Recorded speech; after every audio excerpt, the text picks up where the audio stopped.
lan kinarya jagating wayang minangka pralampita laksitane gesang titah ing Arcapada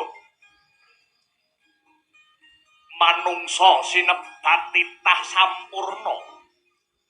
rumagang kanthi getering rasa nalar kang mulur budi kang luhur